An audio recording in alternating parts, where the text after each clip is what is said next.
Yun, ito yung sample ng violet natin sa Honda Giorno.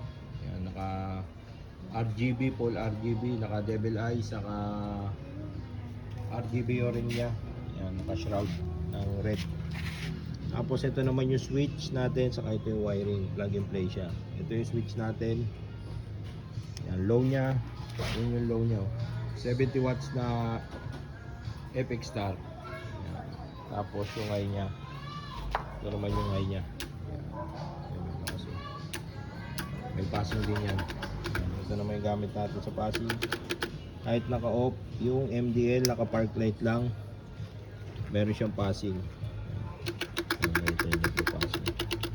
Tapos meron siyang back to stock. Di ba naka RGB siya? Ito naman yung switch natin, halo switch. Pagka pinindot nyo, back to stock na siya. Yan. Pagka binalik nyo, RGB naman siya.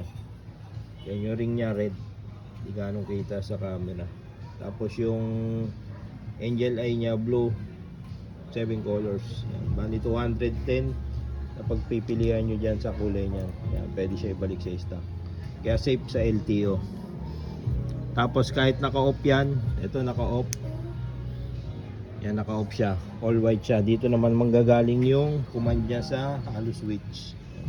Pwede yan sa araw para hindi gumagana yung pinaka-violet nyo. Yan, parang naka-headlight pa rin kayo. Yan, safe na safe sa LTO, white, legal yan.